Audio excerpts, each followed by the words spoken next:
Listening test. You will hear a number of different recordings and you will have to answer questions on what you hear. You will have time to read the instructions and questions and you will be given time to check your work. All the recordings will be played once only. The test is in 4 parts.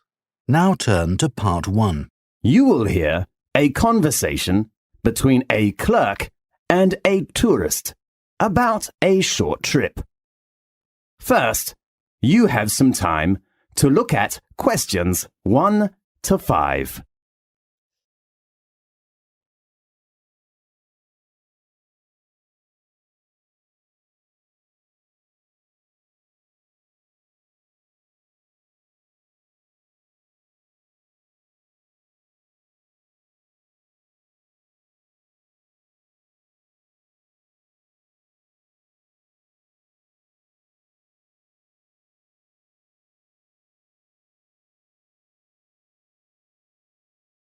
You will see there is an example that has been done for you.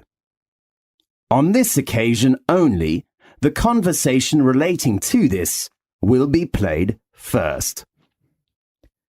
Good morning, wonderful travel agency. How can I help you? Good morning. I'd like to know about the information about your short trip. What's the name of the trip? Magic One Day. Right. Could you introduce me to the tour? Of course. The name of the trip is Magic One Day. So, Magic One Day has been written in the space. Now, we shall begin. You should answer the questions as you listen, because you will not hear the recording a second time. Listen carefully and answer questions 1 to 5.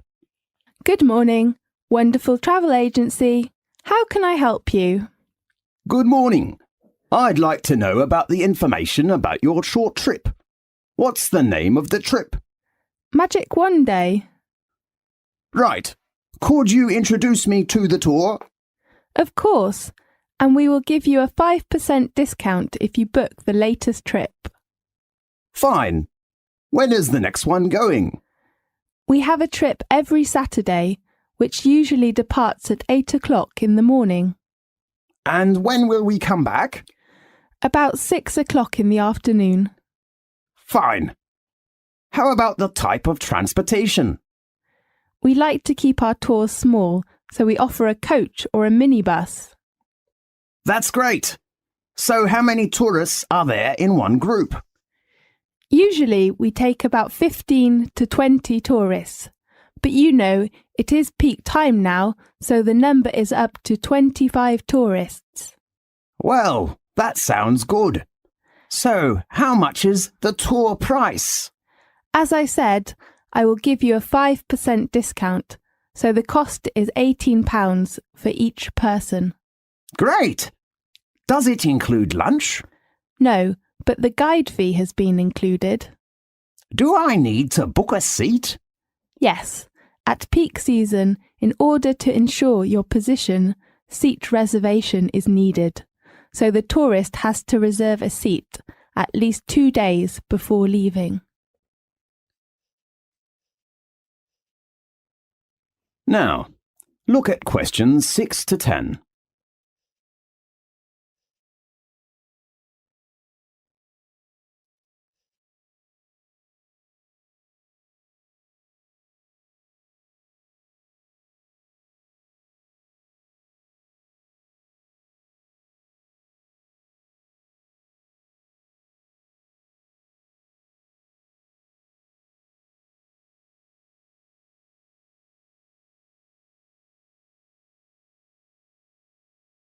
Now, listen to the tape and answer the questions 6 to 10.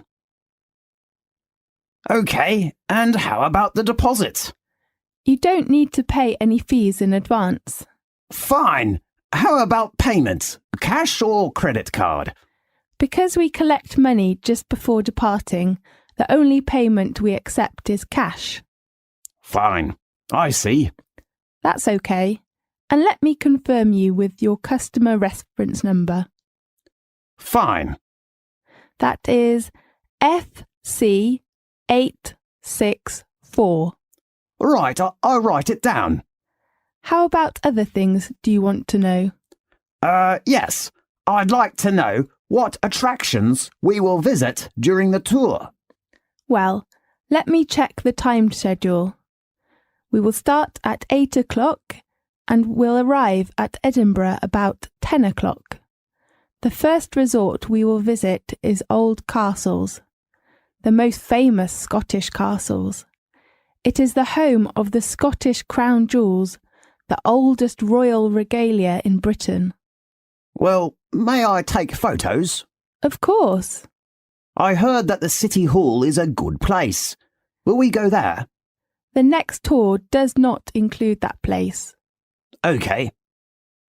And then we will go on to St. Giles's Cathedral, with 1,000 years of history.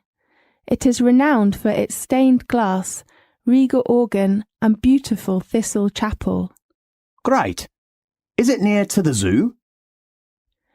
Yes. After lunch you will visit Royal Palace. It is a good place to know about royal family's life, but it has a rule with no photo. Right. But you can pick some souvenirs in the local handicraft shops close to the palace. Great. And about 4 o'clock we will get to the Seabird Centre. Do you mean the aquarium? No, they are different places. OK. Does it have an animal performance? Sure, you can appreciate the play of dolphin and sea lion. It sounds good. About 6 o'clock we will return. If you need other information, please read our tour booklet. Fine. Thank you very much. You're welcome. Goodbye. Goodbye. This is the end of section 1. You now have half a minute to check your answers.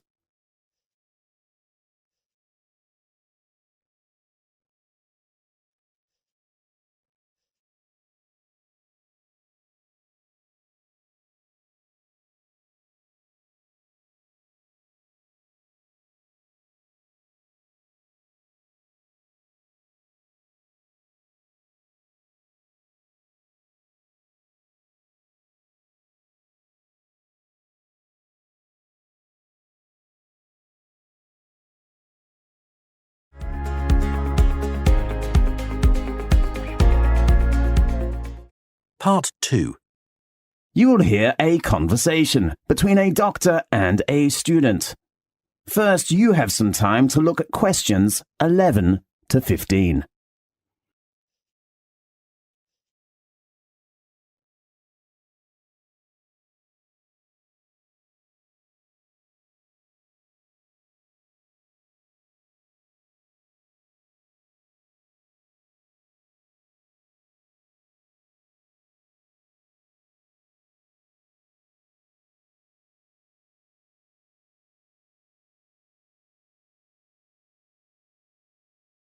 Now, listen carefully and answer questions 11 to 15.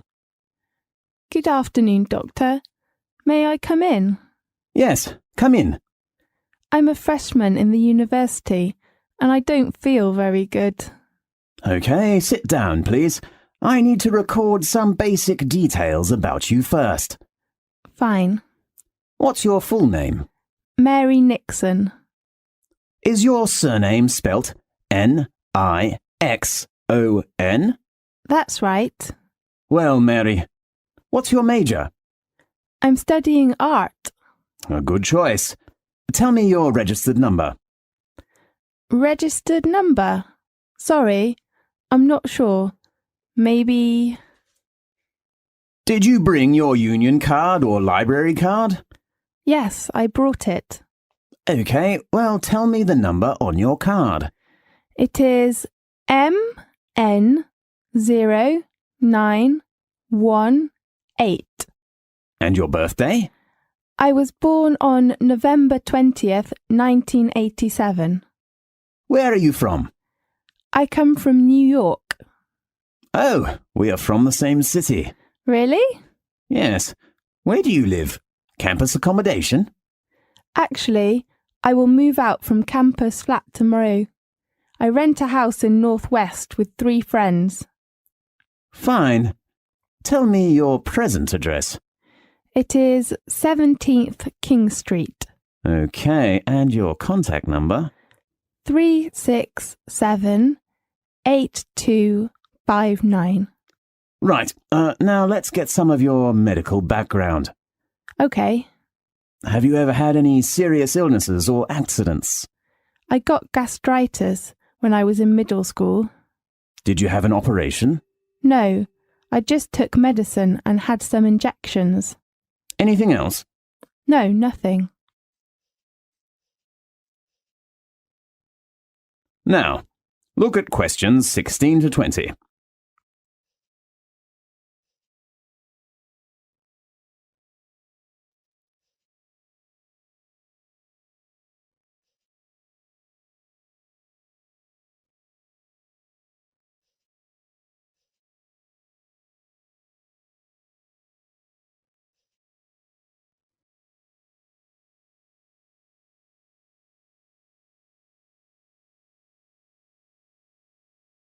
Now listen to the tape and answer the questions 16 to 20.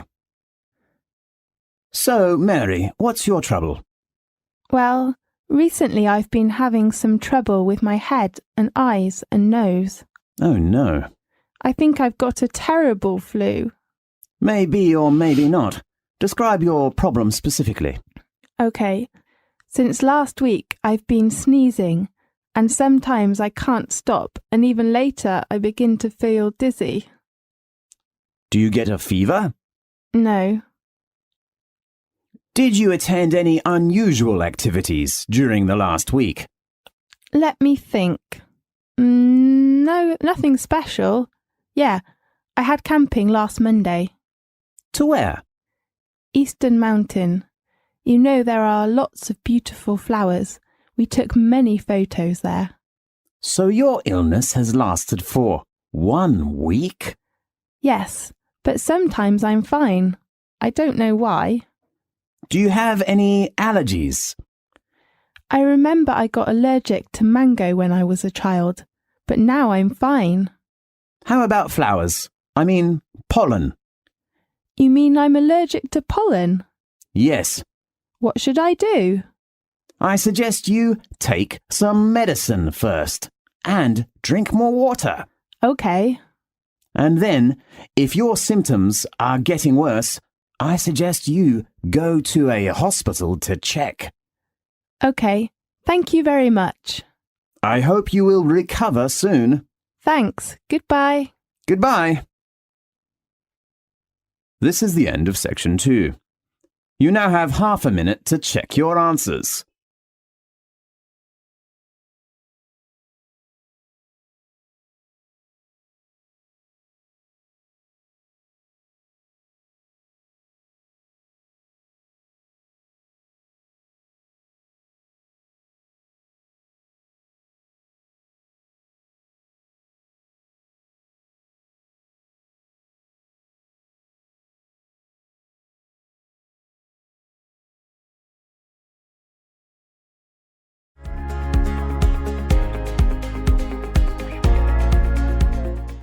Part 3.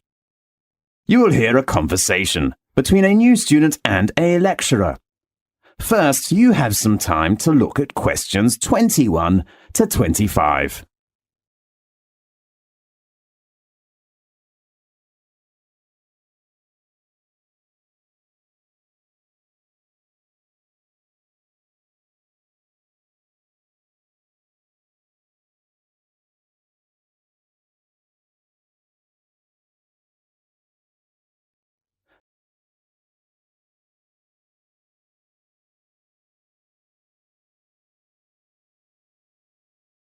Now listen carefully and answer questions 21 to 25.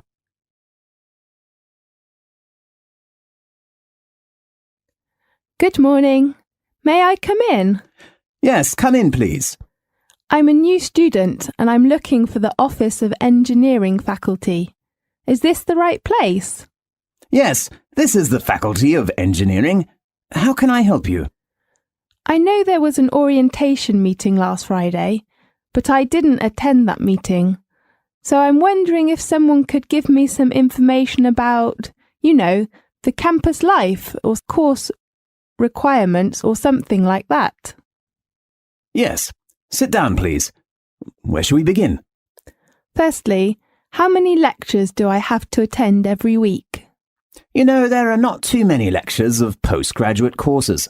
Let me check. Oh, you have lectures on Monday, Wednesday, and Friday afternoon, from 2 p.m. to 4 p.m. How often do I have to attend seminars in a week? Well, there is only one group seminar on Thursday morning at 9 o'clock. You mean a group? Yes. How many people are there in one group? About 3 to 5. Fine. You will discuss about 20 minutes, and then the representative of your group will give a short presentation. A presentation? Right. Do all members in the group have a chance to give a presentation? Maybe. And then your subject advisor will give you a mark. A mark? Does that mean the representative's mark is all members' mark? That's right. How about attendance? The postgraduate attendance is only 70%, but a few students will be absent in our faculty. Fine. Should I choose the time? Because I have a part-time job. I am afraid not. The postgraduate course is very intensive. We do not suggest that our students do any other jobs. Yes, I see. I will spend time on my course. Oh, how many modular courses are there in the coming academic year? You have 3 modular courses from September to June next year. Okay. Now, look at questions 26 to 30.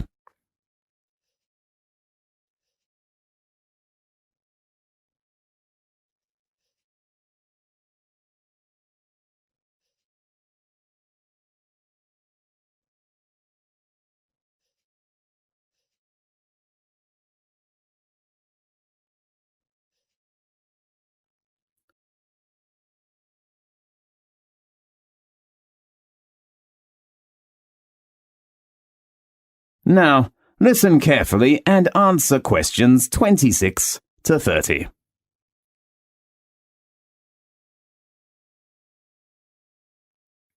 Anything else I can help you with? I'd like to know some information about the course assessment. Well, beside presentation, you will have an exam at the end of the term. An exam? What type of exam? It's an open book exam. Fine. But your main assessment is the assignment. You mean homework? Yes, you will have to write an assignment with 6,000 to 7,000 words every month. 6,000 to 7,000? Yes. Oh, how about the topic? Your tutor will give you some advice on the topic based on some course handouts or reference books, but you have to narrow the topic by yourself. So can I choose the topic of essay by myself? Yes, of course. Great. You must pay attention to your essay deadline. All assignment work must be handed in before the deadline your tutor gives you. When should I visit my tutor? You should check your tutor's name and contact number on our website. Fine. Do you have a library card? No, I have not applied for one. I think you should register for a library card first, because you need it when you borrow reference books from the library. Okay, I will apply for one tomorrow morning. Anything else? The last thing is, how can I get my username and password for our university's website? First, you should go to the computer center to register, and then they will give you a username and password. That's fine. Thanks for your introduction. You are welcome. See you later. See you. This is the end of section 3. You now have half a minute to check your answers.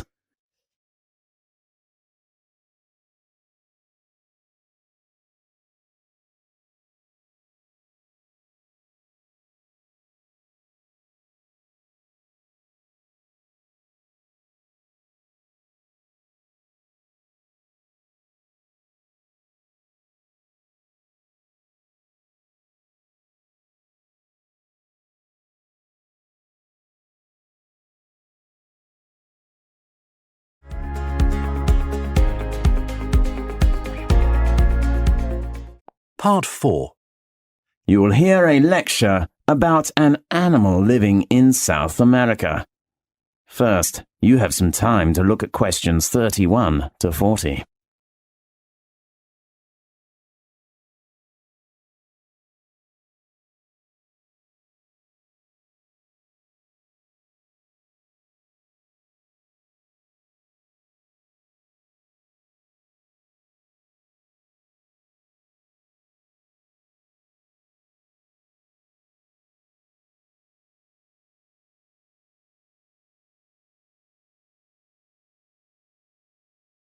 Now listen carefully and answer questions 31 to 40.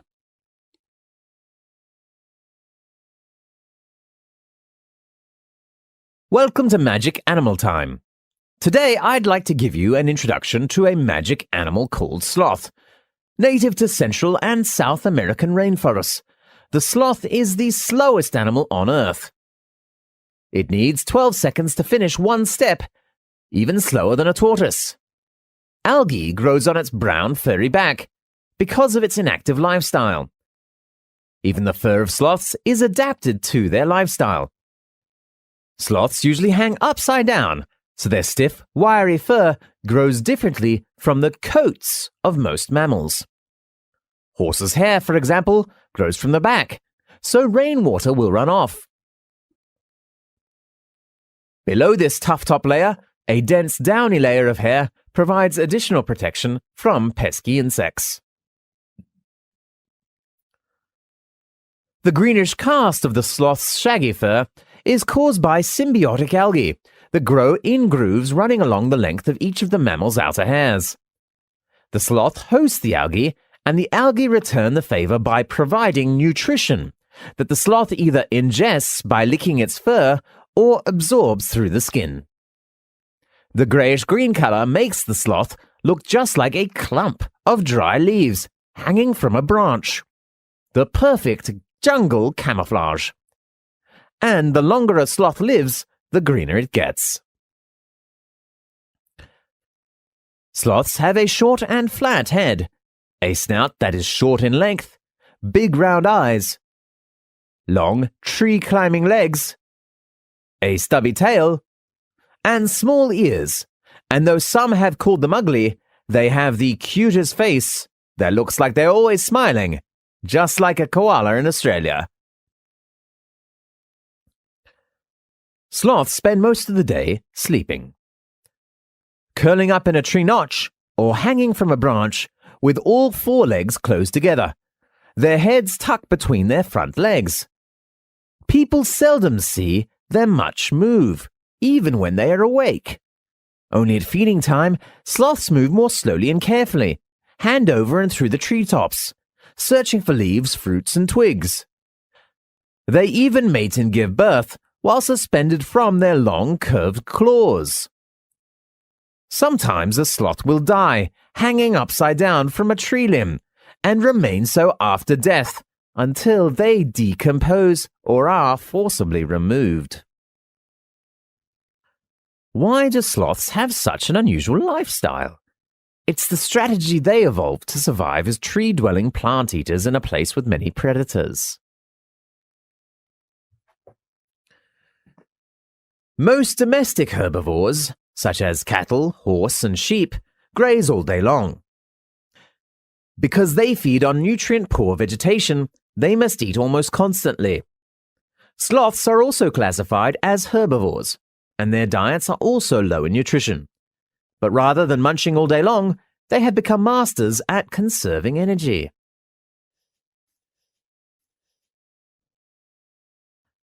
As any athlete knows, maintaining muscle requires large quantities of food energy, far more than a sloth's vegetarian diet can provide.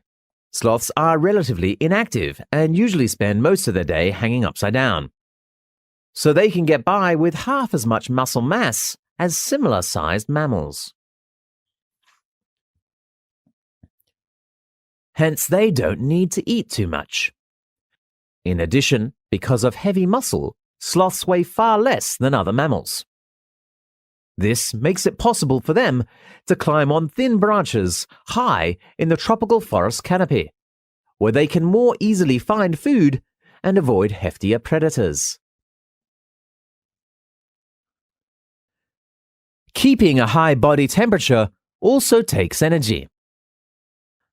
Sloths fulfill this need by maintaining a lower average body temperature than other mammals. Dogs, cats, horses, sheep, and cows all have average body temperatures between about 100 and 103 Fahrenheit, but a sloth's average body temperature is about 93 degrees Fahrenheit. Equally important, a sloth's body temperature fluctuates with the surrounding temperature. Like snakes and frogs, which are cold-blooded creatures, a sloth's body temperature is highest on warm, sunny days and lowest at night and on rainy days. Sometimes, a sloth takes a sunbath in the morning, warmed up. Then, during the hottest times of day, it hides in the shade so it won't overheat. During a 24-hour period, a sloth's body temperature may vary as much as 10 degrees Fahrenheit. If the body temperature of a person, a cat, or a dog varies just 5 degrees Fahrenheit, it can be life-threatening. Because sloths have difficulty moving over land, they spend most of their time in the trees. They can get just about everything they need high above the forest floor, even water, which comes from eating juicy leaves and licking up drops of morning dew. Short bursts of feeding, followed by long periods of inactivity, make sloths less vulnerable to large raptors, such as harpy eagles, and other carnivores, such as ocelots. As long as sloths remain perfectly quiet and still, they're nearly impossible to detect. At feeding time, a sloth reaches out, grabs an overhead branch with its flexible feet, and tugs until the food is within reach of its long tongue. After pulling the vegetation into its mouth, the sloth clips the leaves with its hard, tough lips and slowly grinds them with a large, peg-like teeth. A sloth digests its food just as it does everything else, very slowly. People usually digest their food in about a day, but sloths can take about a month to finish the process. As soon as a sloth swallows a mouthful of pulverized plants, the bacteria in its stomach and intestines begin breaking down the food. It takes many hours for the bacteria to digest the tough plant material that makes up a sloth's diet. Only then can the sloth absorb the nutrients it needs to live and grow. So, do you have a new understanding about the slow but not lazy animal? Next week, we will talk about... This is the end of section 4. You now have half a minute to check your answers.